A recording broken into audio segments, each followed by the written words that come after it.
আমরা প্রথমে সকাল 9:20 সময় আগুনের সংবাদ পাই। সংবাদ পাওয়ার সাথে সাথে মোহাম্মদপুর ফায়ার স্টেশন থেকে আমাদের দুটা টার্নআউট আসে। আসার পর তারা দেখতে পায় যে তেজগাঁ কলেজের পাশেই দ্য মার্কেন্টাইল ব্যাংক কোঅপারেটিভ একটা ব্যাংক, এই ব্যাংকের বেসমেন্টে এটা আগুন ছিল। কিন্তু বেসমেন্টে ঢোকার জন্য কোনো র্যাম্প নাই, সেখানে একটা সিঁড়ি আছে প্রায় 2-2.5 ফিট সিঁড়ি প্রশস্ত। কিন্তু ভিতরে যাওয়ার পর দেখা যায় র্যাক এবং প্রচণ্ড কাগজ পরিপূর্ণ একদম সিলিং পর্যন্ত পরিপূর্ণ, প্রচণ্ড ধোঁয়া এবং হিট, যার কারণে ভেন্টিলেশন আমরা না করতে পারার কারণে আমাদের এখানে প্রচুর হিট প্রডিউস হয়েছে, প্রচুর স্মোক প্রডিউস হয়েছে, যার কারণে আমাদের একটু ব্যাক পেতে হয়েছে। তবে এই মুহূর্তে আর যখন আমাদের সাহায্য প্রয়োজন হয়, আমরা মোট হেডকোয়ার্টার এবং তেজগাঁ থেকে 5টা ইউনিট এখানে আমরা এসে কাজ করি। কাজ করার পর এই মুহূর্তে বর্তমানে আগুনের ইয়েটা কমে আসছে। কিন্তু আগুন লাগার যে কারণ, সেখানে দেখা যাচ্ছে যে ভিতরে যে বৈদ্যুতিক লাইনগুলো আছে তার ছিঁড়ে পড়ে আছে। যতটুকু ধারণা করতে পারছি যে বৈদ্যুতিক হয়তো গোলযোগের কারণে আগুনের সূত্রপাত হতে পারে। তবে কী পরিমাণ ক্ষতি হয়েছে সেটা এই মুহূর্তে বলা সম্ভব হচ্ছে না। তবে আমরা আগুনের মোটামুটি এখন প্রায় নিয়ন্ত্রণে চলে আসছে আর কি, এখনও পুরোপুরি নিয়ন্ত্রণ দিচ্ছি না।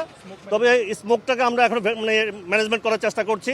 তারপরে যদি ফ্লেম থাকে তারপর আমরা সেটা ফায়ার ফাইটিং করব। এই মুহূর্তে আমাদের কাছে কোনো হতাহতের কোনো সংবাদ আমাদের কাছে আসে নাই।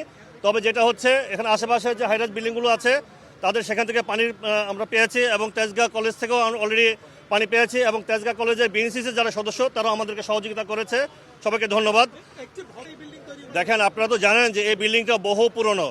বিএনবিসি যখন তৈরি হয় 2006 সালে, তারপর 2021 সালে যেটা হয়েছে 20 সালে, এই ভবন হচ্ছে অনেক আগের, যার কারণে তারা সিঁড়িটা সে পর্যন্ত তারা বোধহয় চেঞ্জ করে নাই। কিন্তু র্যাম্প নাই, যেটা হচ্ছে সবচেয়ে বড় সমস্যা, র্যাম্প নাই। এই 2-2.5 ফিট যে সিঁড়িটা, এই সিঁড়ি দিয়েই আমাদেরকে ঢুকতে হয়েছে, এদিক দিয়ে আমরা স্মোককে বের করতে হয়েছে, এদিক দিয়ে আমাদের ফায়ার ফাইটিং করতে হয়েছে।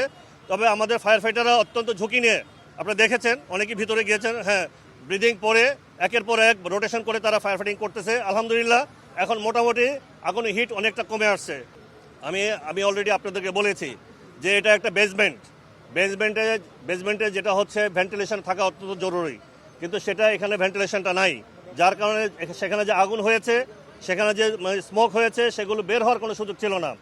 একটা ন্যাচারাল ভেন্টিলেশন করার কোনো সিস্টেম সেখানে ছিল না।